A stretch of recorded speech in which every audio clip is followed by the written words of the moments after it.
Main Street, a name and location woven into the American story. More than 20,000 crisscrossing the corners of our country.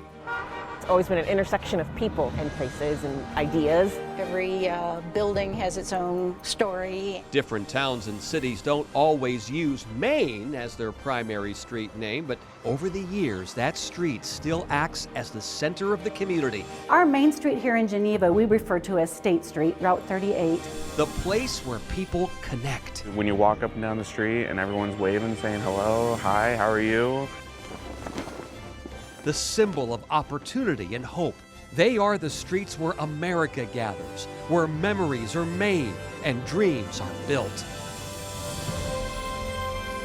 This is Spirit of America, Main Street, USA.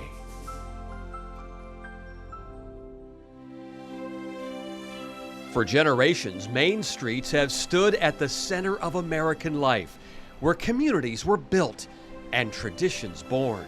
Here are your hosts, Deanne King and Jeremy Hubbard. Few places can boast a stronger connection between the past and the present than Williamsburg, Virginia, once the thriving colonial capital city and the most influential of the American colonies. And here at the Governor's Palace is where the intersection of freedom and independence meet, and where that revolutionary spirit of the 18th century can still be felt. At one point, it was one of the largest and wealthiest cities in the British colonies in America. The main street of colonial Williamsburg is known as the Duke of Gloucester Street, once a place where you could hear debates over liberty echoing from taverns and the Hall of Government. To walk on the ground where these great historical moments have taken place is so important. This was the political and cultural heart of 18th century Virginia, the place that would shape a revolution. So this is not a museum piece tucked behind glass. Just beyond the historic colonial district is William and Mary. Founded in 1693, it educated future presidents and early thinkers. This is the place where Jefferson studied in the 1760s. Washington and Lafayette came together on campus, and Lafayette even received an honorary degree. We call William and Mary the alma mater of the nation, and we see so much of that story played out in this building. When the college was first built. It was here that the first American law school was established in 1779, and where the nation's first honor code took root decades earlier. This is the oldest university building in the nation. You get a great view down the street here as well, all the way to the Capitol building. Oh, wow, yeah. Which was set exactly 1 mile away from this building. That created the central axis, and then they could lay the city. That's cool, yeah, very cool. It's here that the foundations of democracy, civic life, and education took root too. And at the time of the Revolution, you have a largely loyalist faculty here at the school, sticking true to Great Britain, but yet you have students who are wrestling with these ideas of representation, of democracy, of advancement for a people. And that same idea still holds true.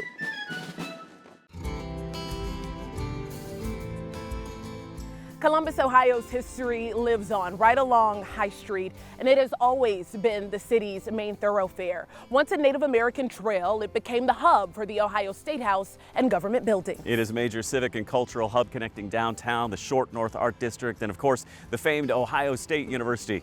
Jared Smalley takes us down this pioneer road that became a 25-mile urban connector. In Columbus, history lives on High Street. This High Street ribbon. Centrally located, the corridor with so much going on. The story of High Street is best told in chapters. First, discovery. Native Americans originally forged the main path through central Ohio, the Scioto Trail, which essentially ran along what is now US 23 from the Ohio River south to Lake Erie in the north.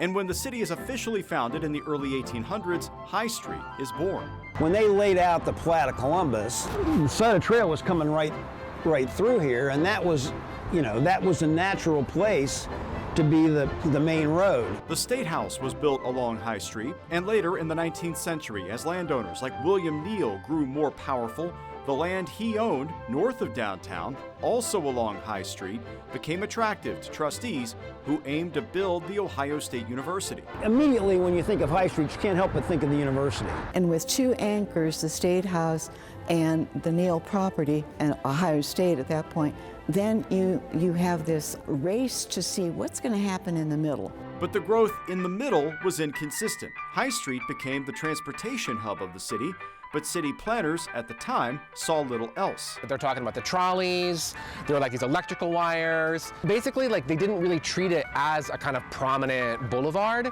The plan when they decided in 1909 to redo the city and to really look at the City Beautiful movement, High Street has the ability to become the commercial street.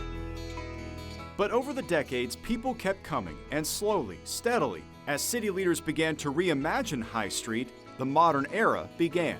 This photo's from 1977. The city decided we need to make this more pedestrian friendly, and we need to have more stores and businesses on the street itself. Columbus is growing, so now the merchants are coming in a little closer to what we see as the Short North today. Now you've got posh restaurants. It's kind of incredible the way you see all that change. It's important to so many different people because everything kind of is eventually brought over to High Street.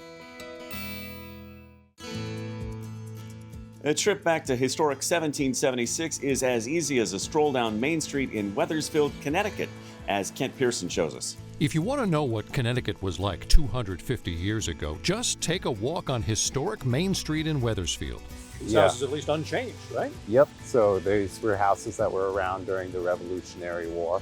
The town boasts at least a dozen homes built before 1776, including the one where Silas Deane lived. And, of course, Silas Deane was who? He was a patriot during the Revolutionary War, an ambassador to France. Gilly Johnson is an educator with the Wethersfield Historical Society. It has a small museum inside the Keeney Memorial Cultural Center. That exhibit shows that before France was fully on the side of American independence, Silas Deane was sent there for help. He went on a secret mission to France where he got us goods that we needed to fight against the British, like gunpowder. In the Keeney Center are drawings of the Deane House and all 12 of those pre-revolution houses, mostly on Main Street. Of all the historic homes on Main Street in Wethersfield, it was the Webb House that hosted maybe the most important event in town history, because it was here in 1781 that one of the main leaders of the French military met with George Washington. Washington and the Comte de Rochambeau discussed how best to defeat the British. The result was the Battle of Yorktown, which won the war. During that time, Wethersfield Cove bustled with ships and warehouses. The Historical Society still maintains one of them. This is where they're storing those agricultural goods that are going to be shipped to the islands in the Caribbean. Yes, the lumber, onions, and other goods that passed through the cove supported the Revolution and also the slave trade at the same time. Gilly Johnson will help lead a walking tour up historic Main Street so you can experience all this history for yourself. Main Street in the St. Charles District is where Lewis and Clark launched their 1804 departure west. Wade Smith traces the evolution of the westward expansion. Every building has its own story, and it's just really, it's fun. Main Street St. Charles is one of those places to relax and absorb yourself in stories of our past. I feel like there are so many aspects of the country's history that can be traced back or at least have some semblance of themselves here in St. Charles. Founded in 1769, St. Charles is the oldest city on the Missouri River. So yeah, 7 years before the Declaration of Independence. St. Charles is a living testament to the events that shaped a nation. The crowd waved at 3:30 in the afternoon and they took off. At the Lewis and Clark Museum, visitors can learn about the remarkable journey of 1804. It was the last outpost of Western civilization, and from here they went pretty well into the unknown. And here in 1805 was the scene of another startling chapter in American history. Aaron Burr sought assistance in the dramatic plan to seize control of the recently acquired Louisiana Territory. Had Burr been able to get more support, it really would have changed kind of the whole westward expansion and where things were going. So Elijah Lovejoy is this building on the corner, so what is today Goldner Printing. St. Charles is also linked to the abolitionist Elijah Lovejoy, whose beliefs led to his persecution in 1837. A lynch mob targeted Lovejoy, forcing him to flee. Tragically, just 5 months later, he was murdered across the river in Alton, Illinois. And so the killing of Elijah Lovejoy, the Dred Scott decision, Harriet Beecher Stowe's Uncle Tom's Cabin, collectively, these are all those early sparks that eventually would ignite the powder keg that was the Civil War. However, beneath the surface of this picturesque town lies a darker story. Behind Grandma's Cookies is the old church. There's like the first church that was here. The original church and its graveyard was relocated, but not all the remains were moved. It is considered as one of Missouri's most haunted spots. Our most notorious ghost that has been able to be tracked is the ghost of the famous mother-in-law. Her name was Catherine Becker, and she is still seen to this day in the window to the left of the front door. People note her presence every once in a while, but luckily, like Casper, she's a friendly ghost. St. Charles is not just a town, it's a living history book. History happens here. The main street of one New Jersey town, it was once the colonial core of the American Revolution. Plus, we're shedding new light on generations that called Georgetown home.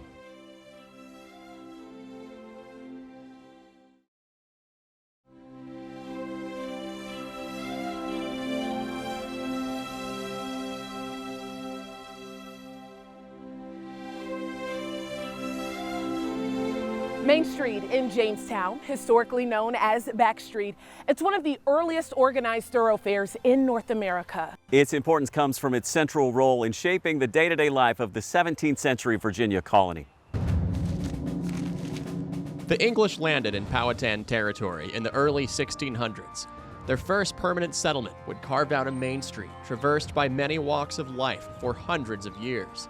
Jamestown, as it was called, changed heavily throughout history. By 1618, there were only about 400 mostly male settlers. So, in a new vision for the New World, they sought a way to get more agency and more land. Giving people a piece of an investment in what they were working on was thought to be a good idea. In 1618, the Great Charter was written, calling for a General Assembly, establishing what remains the oldest active legislature in the United States. Jamestown then solidified its presence, the dawn of one of America's oldest main streets. As they say, the rest is history. Time would erode the town of Jamestown. Across the water, a recreation of the settlement still exists, allowing museum visitors to walk through an interactive recreation of this old street. The original Main Street, now a hotbed for archaeological discovery. Those pieces of the story, between the artifacts and every shovelful and every feature, the wells, post holes, burials, give us a sense of what was going on with the stories of all the people who were here. Mariana Hartley and her team recently found where an old fence was built, along with other remnants of the old society. It is a trench that had whole half and quarter posts sticking up out of the ground, so a wooden fence line. Surprise, surprise, we always have unanticipated finds. We think we found a well.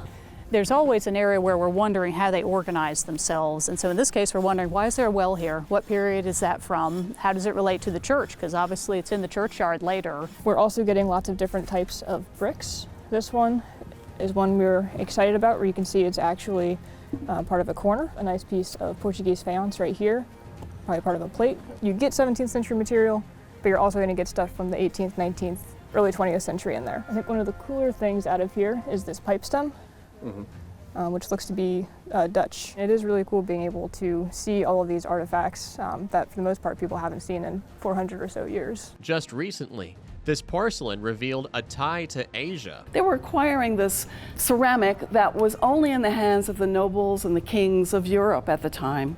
They were living like kings in Jamestown, in muddy military Jamestown. While it was far from being the first settlement in the Americas, Jamestown's form of government spearheaded how the United States is run today, an idea that the people should be the government. To be in the House of Parliament there, you had to be a man of certain wealth and own a certain amount of land. Here, that wasn't part of the deal.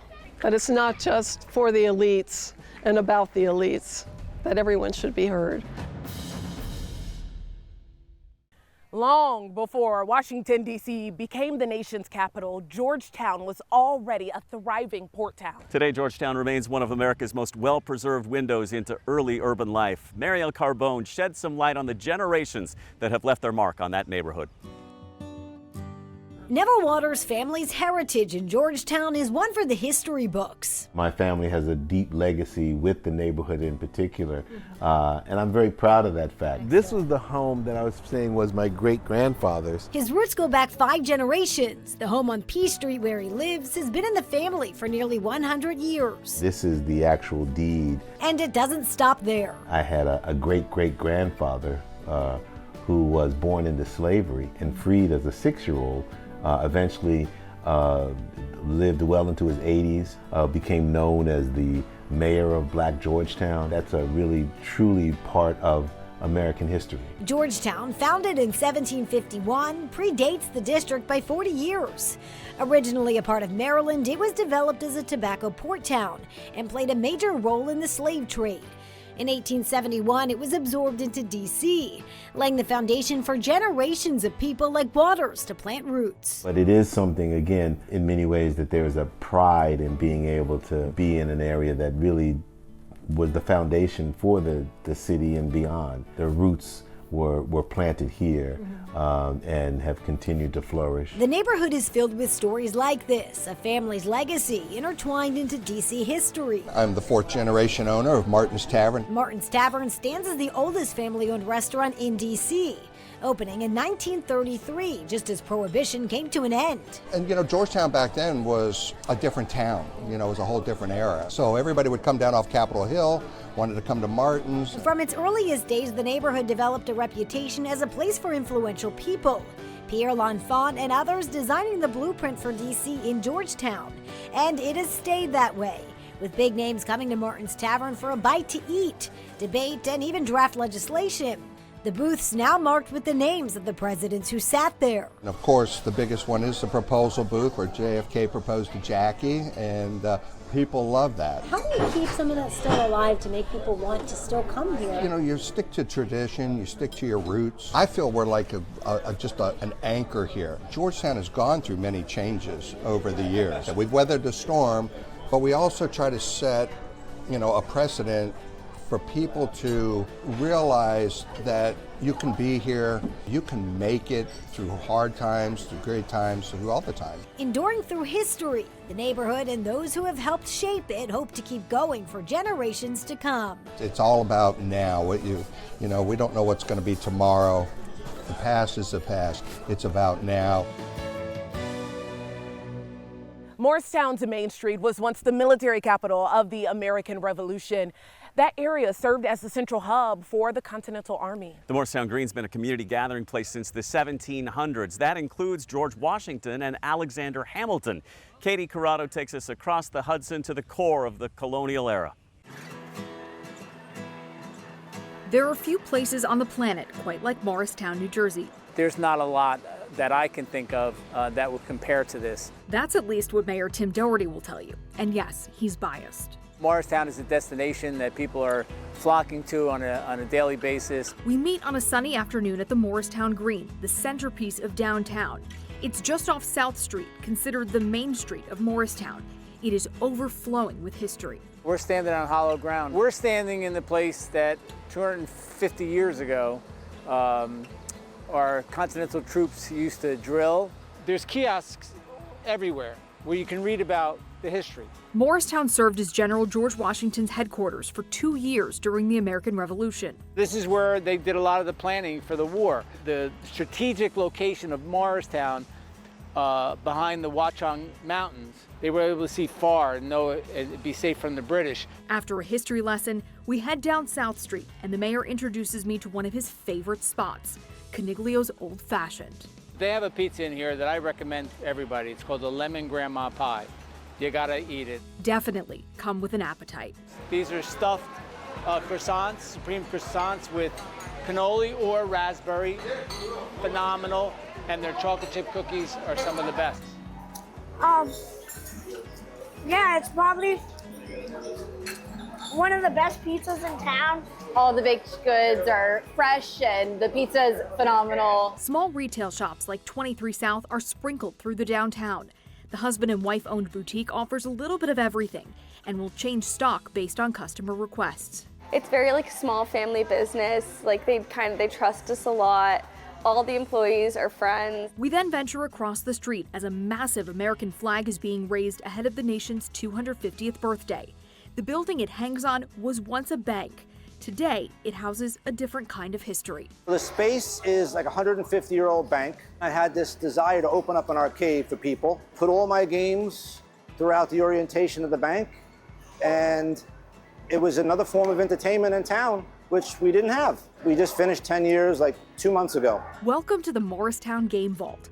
Owner David Balsamini packs it with pinball machines, arcade games, and gaming consoles, some dating back to the 1970s. I try to have every decade, every period, every variety for everybody to enjoy. Even the bank's vault, still lined with safe deposit boxes, basks in the neon glow of arcade nostalgia.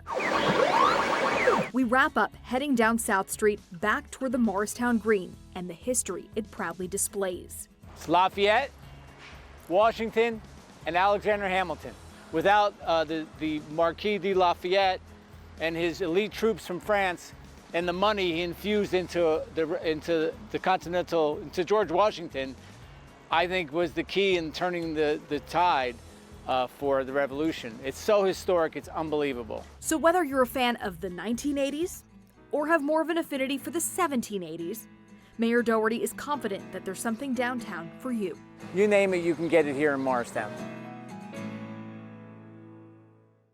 We are headed south for the tale of two very different main streets and to check out the birthplace of a small bit of Americana with a big impact. And the shop along Center Street that made things a whole lot sweeter in Kyle, Texas.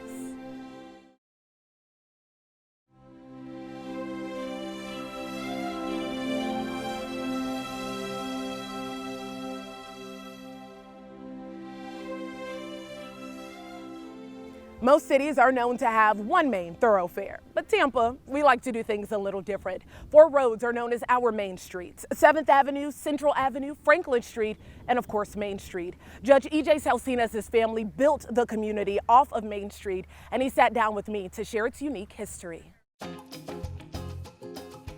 Every time I pass through here, and I pass through here at least once a day, I always blow a kiss to my parents. Emiliano Jose Salcinas, son of immigrants from Spain, born in 1938, right here in Tampa. As a young kid, I was the sweeper, and I had to start over there and sweep all on Howard Avenue, then all of Main, and then that portion of Isolina. My family lived 5 blocks north of here. Here being the corner of Main Street and Howard Avenue. The intersection of Howard and Main was the center of West Tampa. Main Street is where the City Hall was located, and the fire station and the police station. And that was a really important street. And then just off of Main and Howard was the library. And so it really was the core of West Tampa. Ronnie Kite Powell, historian at the Tampa Bay History Center, taking me through the history of West Tampa. It was actually a separate city, independent of Tampa, until it was annexed in 1925. When West Tampa was created in 1892 and incorporated in 95, it became another center for the cigar industry, another center for Cubans and Spaniards and Sicilians to move from different places to here to work in that industry. The cigar industry, contributing to why Tampa had 4 main streets. Tampa, I think, is pretty unique that we have 4 streets that you can consider kind of quote-unquote main streets. In addition to the actual Main Street in West Tampa, which is where again city services were, cultural services were, you also had Franklin Street, which was Tampa's main downtown Main Street. It was where the major banks were, the major office buildings were. And then because of the cigar industry, not only did we have West Tampa as a separate city, we had Ybor City, which was the beginning of the cigar industry. And Ybor's Main Street is 7th Avenue. And then for the African-American residents in Tampa, living in segregated South, there was Central Avenue. And that was really the main thoroughfare for the black residents who had their businesses, who had their restaurants in what was called the Scrub. An industry that boomed, all thanks to Emiliano and Juanita Salcinas, EJ's parents who came to America with the dream. During the Second World War, this was my father's department store. Where we're sitting right now. Exactly. Proud immigrants who made a difference, even while facing racism and discrimination. We have a Latin family that's made history in Tampa, but there was discrimination even when I became a lawyer. When I walked into the courthouse, there were separate bathrooms whites only, colored. But Salsines had the privilege of seeing the change over the years. When you look at West Tampa, Howard, and Main Street today, what do you think it is today? There's a great transformation. And while cigar factories have turned into local businesses, restaurants, and bars, there's a permanent place to always remember the Salsines family's contributions. What kind of legacy do you want the Salsines name to bring to this area and across the country? My parents gave the example, inspired me, and we have lived to serve others. So in life, you have to help people and make your community better than you found it. That's the legacy. The history of American independence cannot ignore the important service, the vital service that Spain and the Spanish people rendered to American independence.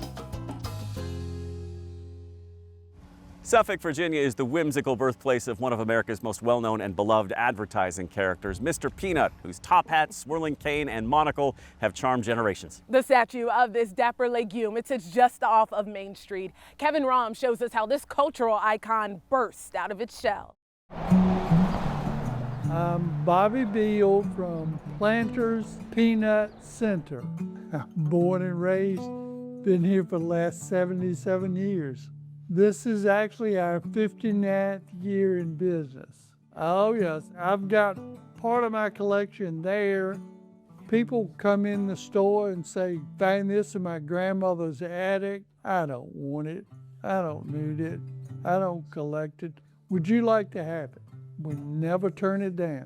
The value is in the eye of the beholder, but it's got a definite connection with Mr. Peanut, with the city, with history. Downtown, of course, has changed a lot in the last 20 years. If you look at that picture over there, that's where we started in 1967.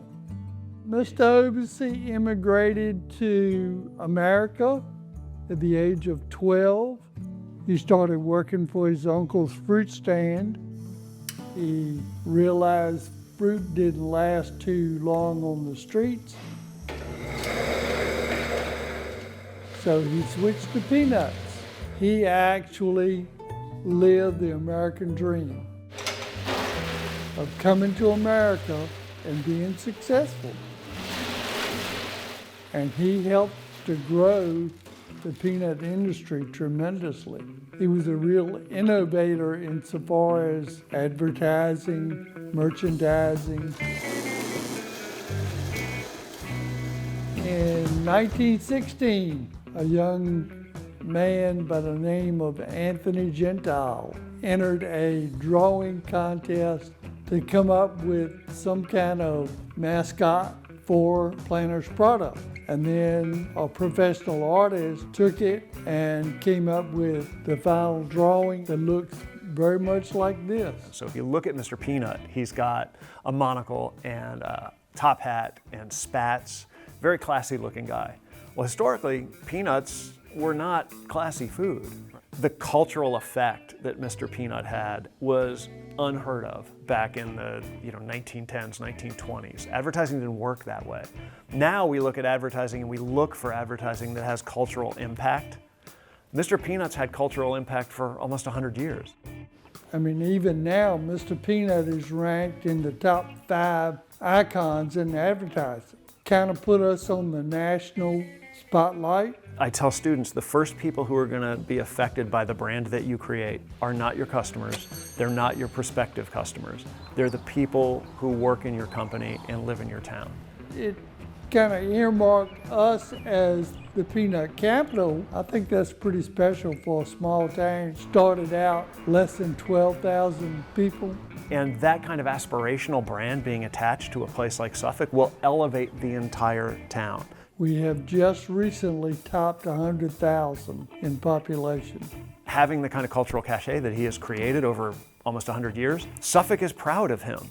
Mentally, if you see a peanut, you should think Planters and Suffolk, Virginia. Kyle is the official pie capital of Texas, and on Center Street you'll find Julie Albertson's Texas Pie Company. For decades, people from all over the country have been flocking there for a little slice of heaven. Sally Hernandez has the story of their sweet success. So downtown Kyle, we are 30 minutes from Austin and 45 minutes from San Antonio. Right here is where the Texas Pie Company really sticks out.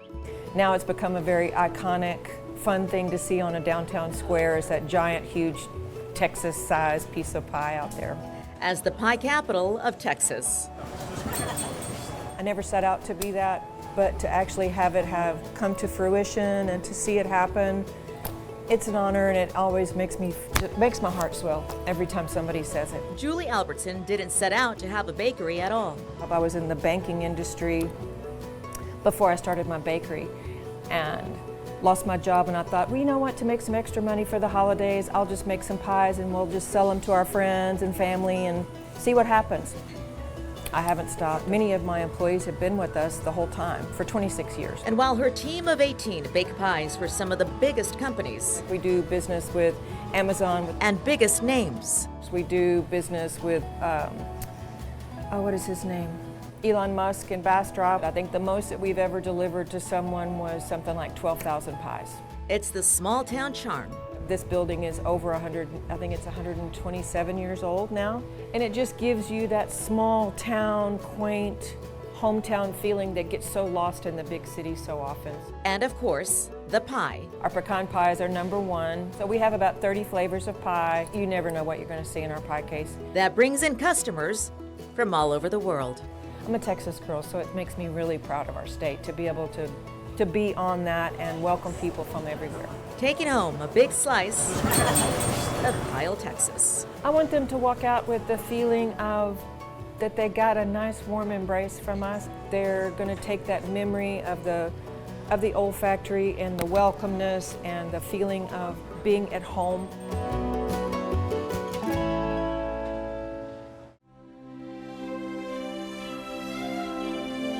The main street of a well-known warehouse district in Denver is home to a famous Western shirt design worn by celebrities and presidents alike. It's core Americana.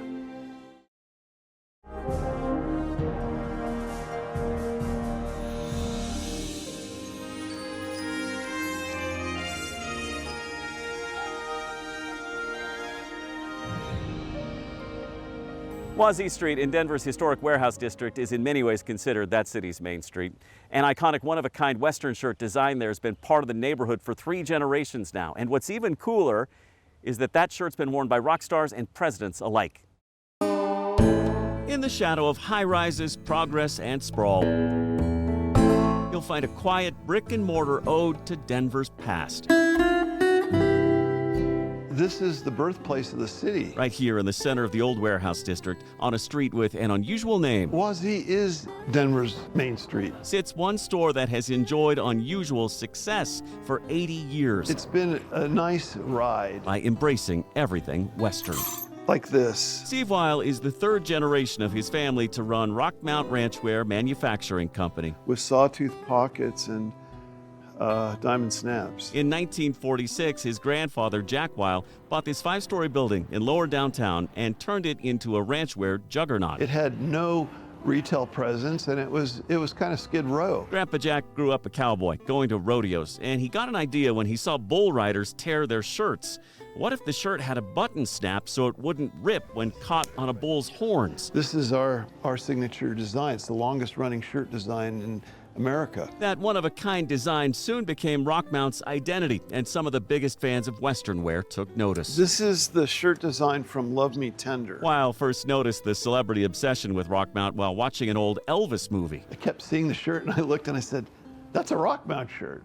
And so I discovered that he was wearing our shirts in this movie, Love Me Tender. And it wasn't just Elvis. Bob Dylan has worn Rockmount shirts for half a century. Every one of the Beatles has worn the shirts too. So has everyone from Clapton to Martha Stewart to Marlon Brando. Cary Grant could be seen in their Western shirts, and so could President Ronald Reagan. All these things have stories, and I love just telling these stories. In many ways, this company wrote the book on Western wear.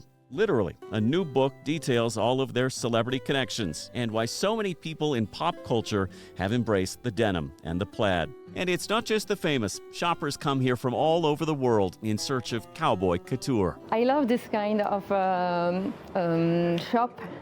We don't have that in Belgium.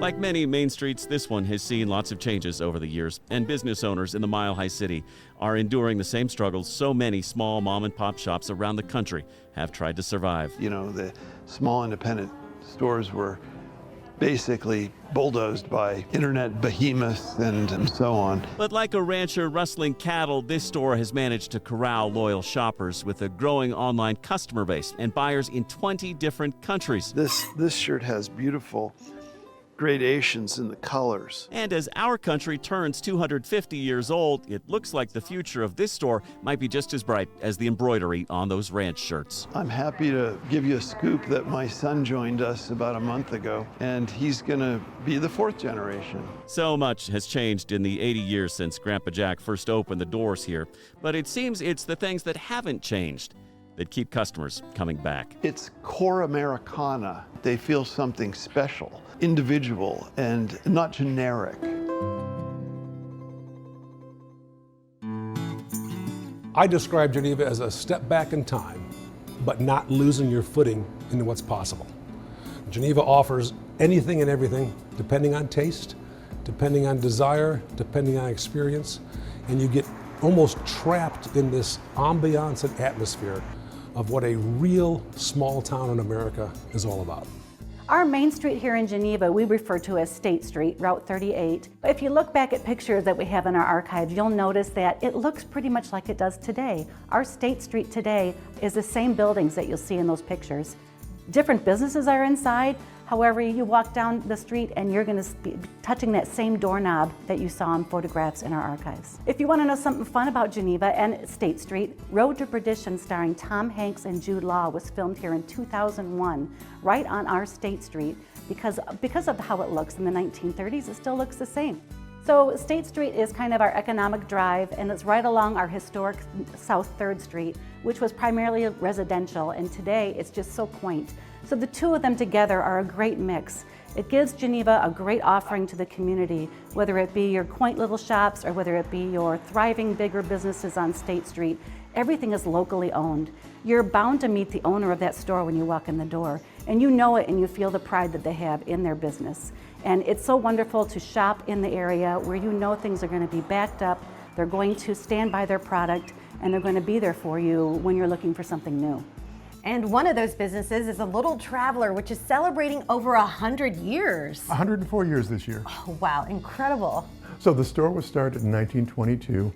We're still in the original building, but it's been added on to over the years. So what started out as a 4-room home is now a 36-room house. And when people come through, they think, gosh, did anybody ever live in this house? And the answer is, yeah, they lived in part of it. But we like the fact that you really can't tell what's original and what's new because it looks like a big, sprawling home. The Little Traveler is a really rare kind of store because it appeals to every generation. Every day we'll have families of 3, 4, sometimes 5 generations come through, not because somebody said, come with me, but because everybody says, oh, we're going to the Traveler, there's something for me. Each room is a different shop. We have candy, we have wine, we have gourmet foods, kitchenware, clothing, jewelry. We have a restaurant and an atrium cafe that serves lunch, afternoon tea. So there's really something for every generation to find something in the store. Geneva is in my blood. I was born and raised here, 3rd generation on my father's side, 4th on my mother's. We're all Geneva High School graduates, and it's just a great place to raise a family and to live and enjoy life. I think the future of Geneva is rooted in its past and present. There's an expression that the French gave us. The more things change, the more they stay the same. Geneva will remain the same, no matter how the world around us changes. And that's what makes us unique. Coming up, we show you a California town that has a little bit of everything for everyone. Plus, a snapshot of a Midwest Main Street with plenty of pictures to tell its story.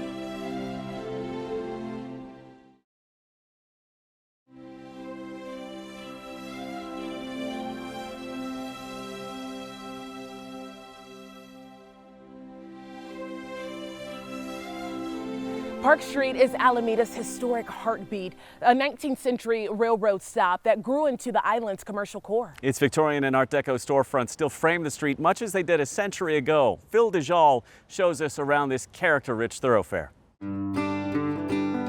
It's the main shopping district for the city of Alameda. I'm Dennis Evanovsky. I work here as the historian. Preserving and presenting Alameda's history is that's my job. There have been shops in here since the 20s.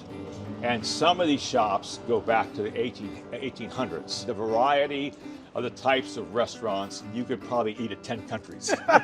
So easily. We have a very famous waffle shop here, the Ole's Waffle Shop, and you can come here on a Saturday or Sunday morning and there's a big line. World famous? World famous Ole's, absolutely. It's home cooking. You know, it's consistent from the South. And it reminds me of those old family diners where you can come in, you know, you see the same people all the time. The food is always good. You get a great value. If you branch off here, you have one of the most wonderful movie theaters you can possibly ever want to visit. It's Art Deco, all pretty inside. And this is another reason to come to Park Street, just being inside there. The large theater with the large screen is like you're back in the 1930s watching a movie. Give me something different. That's what you want when you go to a theater, something unique. Right. And what's this big brick building? This building is a Masonic temple. The first Masonic temple built on Park Street. Large and impressive. And on the same block, on the first level, the Alameda Museum. The picture at the top shows the train coming in on what is now Tilden Way. We have a history of the railroad here that dates back to 1864. It's just nice places to settle down, relax, have something to eat, or have some ice cream. At Tucker's, right? At Tucker's, exactly. A cold, timeless treat wrapping up another fun visit on the island.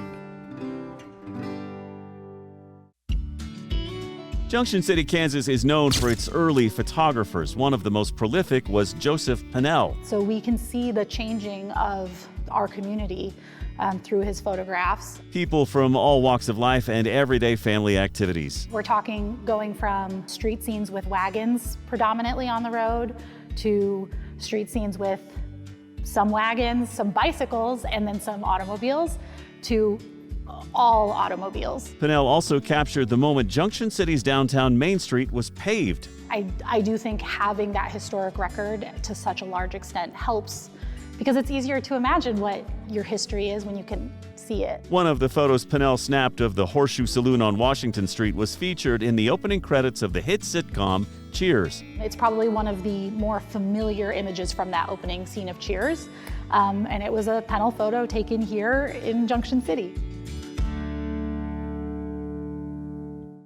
A small Pennsylvania town's Main Street is not only home to a president's alma mater, its Civil War scars are still visible on the old courthouse. We'll take you there, coming up next.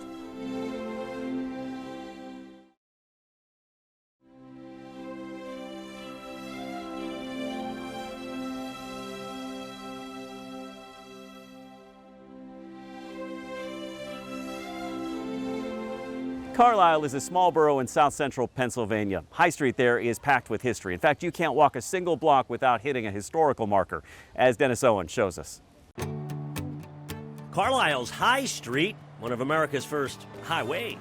Oh, it's always been an intersection of people and places and ideas and travel. So moving of goods and people have always been coming through Carlisle. So that carries through to today, and that makes us an interesting place to be. Its story is old, goes back to Native Americans, predates America. But there's youthful energy, and it's built in. And High Street boasts higher education. Dickinson College is the alma mater of the first Pennsylvania-born president, James Buchanan. But not hiding behind ivy-covered walls, students have always strolled High Street. The Carlisle Theater, a favorite stop. We call it the gem of downtown Carlisle. It's arguably one of the 3 or 4 real anchors in the downtown, especially at night. There is the High Street hustle and bustle, but there is also history, literally on every block. Like James Wilson lived here. He was in the Continental Congress. He signed the Declaration of Independence, was a framer of the Constitution, lived right here. The old courthouse on the square still carries Civil War scars. We can see where the cannonball from the Confederate shelling hit the old courthouse. They've marked it and they've kept it kind of as a remembrance. It was very scary for the people during that day and those couple days while the Confederates were here, not really knowing what was going to happen. Right under the window here, we can see where the other cannonball hit, and they have pressed into the brick the July 1st, 1863 date. And for Civil War historians, we know that is the first day of the Battle of Gettysburg. If all that history has you hungry, a hotchie dog at the Hamilton might help. Hotchie dog is a hot dog with cheese, mustard, chili, and onions. Tommy Mazius is from Greece, but has been feeding folks here for 65 years.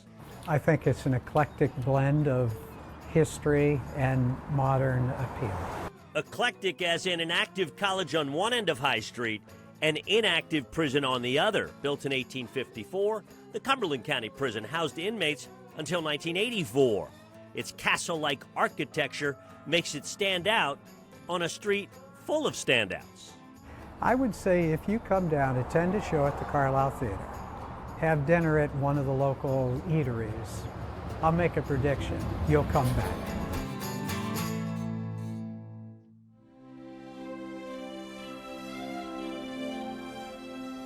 Well, we have strolled down the building blocks of the American story, where the nation's identity first took shape. Main streets, where every weathered storefront, faded sign, or corner cafe, it holds a memory of who we were and who we became. The heart, soul, and footsteps of generations still echo along these storied streets. Thanks for joining us for this journey. Spirit of America, Main Street, USA. I'm Jeremy Hubbard. I'm Deanne King. Good night.